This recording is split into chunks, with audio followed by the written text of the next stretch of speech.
வணக்கம். இன்றைய மாவட்ட செய்திகள். மதுரை மாவட்டம் உசிலம்பட்டி முன்னாள் எம்எல்ஏ கதிரவன்.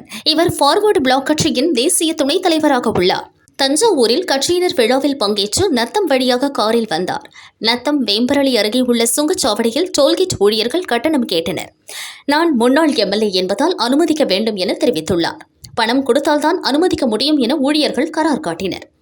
எக்ஸ் எம்எல்ஏவிற்கு டோல்கேட்டில் கட்டண சலுகை கிடையாது என உங்களது மேனேஜரிடம் கடிதம் வாங்கிக் கொடுங்கள், இரட்டிப்பு கட்டணம் செலுத்துகிறேன் என தெரிவித்துள்ளார். இரு தரப்பிற்கும் வாக்குவாதம் ஏற்பட்டது. டென்ஷனான கதிரவன் காரை சுங்கச்சாவடியின் குறுக்கே நிறுத்தி காத்திருப்பு போராட்டத்தில் ஈடுபட்டார். அவரது ஆதரவாளர்கள் 300க்கும் மேற்பட்டோர் டோல்கேட் முன் கார்களை நிறுத்தி மற்ற வாகனங்கள் வெளியே செல்ல விடாமல் தடையை ஏற்படுத்தினர். நத்தம் போலீசார் அவரிடம் சமாதான பேச்சுவார்த்தை நடத்தினர். தகாத வார்த்தையில் பேசிய டோல்கேட் ஊழியர்கள் கோசல பூபதி, மணிகண்டன், அழகர் ஆகிய மூவரையும் நத்தம் போலீஸ் ஸ்டேஷனுக்கு விசாரணைக்கு அழைத்து சென்றனர்.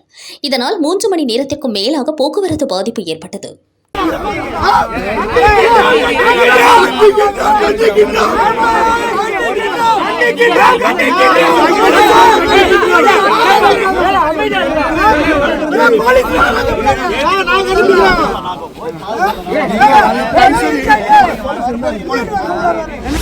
போட்டி குன்னூர் மலைப்பாதை முக்கியமான யானை வழித்தடம் அடர்ந்த காட்டுப்பகுதியாக இருப்பதால் யானைகள் நடமாட்டம் அதிகம் காணப்படும். இதனால் அப்பகுதியில் பொக்லைன் பயன்பாடு மற்றும் பாறை உடைக்க தடை விதிக்கப்பட்டுள்ளது. ஆனால் விதிகளை மீறி குறும்பாடி அருகே மலையை குடைந்து இயற்கை வளங்கள் அழிக்கப்படுகின்றன. பாதுகாப்பு பட்டியலில் உள்ள பலா உட்பட பல காட்டு மரங்கள் வெட்டி மூடப்பட்ட லாரிகளில் கொண்டு செல்லப்படுகிறது. காடுகள் அழிக்கப்படுவதால் யானைகள் வழித்தடம் மாறி குடியிருப்பு பகுதிக்குள் நுழைகின்றன. மனித வனவிலங்கு மோதல் ஏற்படுகிறது. நேற்று இரவு ஆர்டர்லி பகுதியில் நடந்து சென்று விஜயகுமார் என்பவரை காட்டு யானை தாக்கியது. இதில் விஜயகுமார் சம்பவ இடத்திலேயே உயிரிழந்தார். வனத்துறையினர் உடலை மீட்டு அரசு ஹாஸ்பிட்டலுக்கு அனுப்பி வைத்தனர்.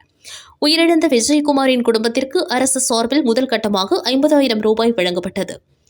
யானை வழித்தடங்கள் அழிக்கப்படுவதால் மலை கிராம மக்களின் அன்றாட வாழ்க்கை பாதிக்கப்பட்டுள்ளது. கோடை காலத்தில் வனவிலங்கு மனித மோதல் அதிகரிக்கும் அபாயம் உள்ளது. யானை வழித்தடங்களை பாதுகாக்க மாவட்ட நிர்வாகம் உரிய நடவடிக்கை எடுக்க வேண்டும் என மலை கிராம மக்கள் கோரிக்கை விடுத்தனர். காஞ்சிபுரம் மாவட்டம் பெண்ணலூர் ஊராட்சி மன்ற தலைவர் கல்பனா, இவரது கணவர் யுவராஜ், இவர்கள் திமுகவை சேர்ந்தவர்கள். பெண்ணலூர் பகுதியில் தனியார் நிறுவனம் தரை வழியாக கேபிள் ஒயர் பதிக்கும் பணியில் ஈடுபட்டனர். பெண்ணலூர் ஊராட்சி மன்ற தலைவரின் கணவர் யுவராஜ் கேபிள் பதிக்க எனக்கு பணம் கொடுக்க வேண்டும் என மிரட்டினார். தனியார் துறை அதிகாரிகள் காஞ்சிபுரம் கலெக்டர் கலைச்செல்வியிடம் புகார் கோரினர். ஸ்ரீபெரும்புத்தூர் போலீசாருக்கு தகவல் தெரிவித்து விசாரிக்க உத்தரவிட்டார். ஸ்ரீபெரும்புத்தூர் இன்ஸ்பெக்டர் தர்மலிங்கம் யுவராஜை அழைத்து விசாரணை நடத்தினார். தனியார் நிறுவன ஊழியர்களை மிரட்டியது உறுதியானதால் போலீசார் யுவராஜை கைது செய்தனர். கடந்த 10 நாட்களுக்குள் மேட்டுப்பாளையம் ஊராட்சி மன்ற தலைவியின் கணவர் வேலு, பெள்ளைப்பாக்கம் ஊராட்சி மன்ற தலைவியின் கணவர் வெங்கடேசன், பெண்ணலூர் ஊராட்சி மன்ற தலைவியின் கணவர் யுவராஜ் என 3 ஊராட்சி மன்ற தலைவியின் கணவர்கள் கைது செய்யப்பட்டுள்ளனர். திருப்பதியில் உள்ள பிரபல தனியார் ஹோட்டலில் அறை எடுத்து இரவு பக்தர்கள் தங்கியிருந்தனர். நள்ளிரவு 12 மணி அளவில் திடீரென ஹோட்டல் அறையின் மேற்பகுதி இடிந்து விழுந்து விபத்து ஏற்பட்டது. அறையில் தங்கியிருந்த பக்தர்கள் என்ன நடக்கிறது என புரியாமல் அலறி அடித்து கதவை திறந்து கொண்டு ஓட்டம் பிடித்தனர். சப்தம் கேட்டு மற்ற அறையில் இருந்த பக்தர்களும் அறையில் இருந்து வெளியேறினர். திருப்பதி கிழக்கு போலீசார் பக்தர்களுக்கு தேவையான பாதுகாப்பு ஏற்பாடுகளை செய்து கொடுத்து விபத்து குறித்து விசாரிக்கின்றனர். கோடநாடு எஸ்டேட்டில் 2017ஆம் ஆண்டு கொலை கொள்ளை சம்பவம் நடந்தது. இந்த வழக்கில் சிபிசிஐடி ஏடிஎஸ்பி முருகவேல் தலைமையில் இதுவரை சுமார் 250 பேரிடம் வாக்குமூலம் பெறப்பட்டுள்ளது. வழக்கின் முக்கிய சாட்சியாக கருதப்படும் எஸ்டேட் மேனேஜர் நடராஜனிடம் கடந்த வாரம் விசாரணை நடைபெற்றது. அதைத் தொடர்ந்து மறைந்த முன்னாள் முதல்வர் ஜெயலலிதாவின் முதன்மை பாதுகாப்பு அதிகாரியாக பணியாற்றிய வீரபெருமாள் இன்று நேரில் ஆஜரானார்.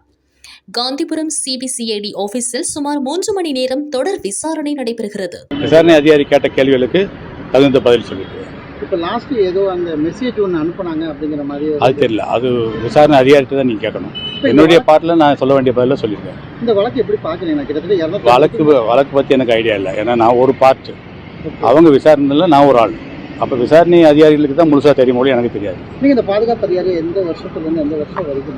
நான் 2002லேருந்து 2016 வரைக்கும் இருந்தேன். அம்மாவுக்கு இருந்திருக்கேன். இது ஃபர்ஸ்ட் தடவை சம்மன் இருப்பாங்க? இதுக்கு முன்னாடி ஃபர்ஸ்ட் டைம். மறுபடியும் உங்களை வருஷம் இல்லை. கள்ளக்குறிச்சி மாவட்டம் உளுந்தூர்பேட்டை அருகே இன்று பிற்பகல் பரவலாக கனமழை பெய்தது. மாவட்டத்தின் நீர்பிடிப்பு பகுதியான கல்வராயன் மலை உள்ளிட்ட பகுதிகளில் கனமழை பெய்து வருகிறது. இந்நிலையில் உளுந்தூர்பேட்டையை அடுத்த பாலி கிராமத்தை சேர்ந்த ஓய்வு பெற்ற காவலர் காசிலிங்கம் மற்றும் களமருதூர் கிராமத்தை சேர்ந்த ராமர், இவரது பேரன் சூர்யா ஆகிய மூவரும் மழைக்காக உளுந்தூர்பேட்டையில் இருந்து திருச்சி செல்லும் நெடுஞ்சாலையில் மரத்தின் அடியில் ஒதுங்கினர்.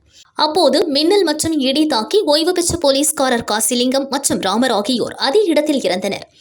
சிறுவன் சூர்யா பலத்த காயங்களுடன் உளுந்தூர்பேட்டை அரசு மருத்துவமனையில் சிகிச்சைக்காக அனுமதிக்கப்பட்டார். திண்டுக்கல் மாவட்டம் கொடைக்கானல், மன்னவனூர், தேவதானப்பட்டி, பெருமாள் மலை உள்ளிட்ட 7 வனச்சரகங்களில் நீர்நிலை பறவைகள் கணக்கெடுக்கும் பணி நடைபெற்றது. வனத்துறையினர், பறவை இன ஆர்வலர்கள், கல்லூரி மாணவிகள் உள்ளிட்ட 80க்கும் மேற்பட்டோர் குழுக்களாக பிரிந்து பணியில் ஈடுபட்டனர்.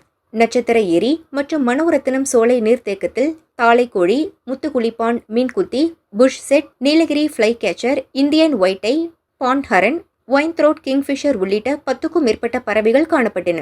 பணியில் ஈடுபட்டவர்களுக்கு மாவட்ட வன அலுவலர் யோகேஷ்குமார் மீனா சான்றுகளை வழங்கினார்.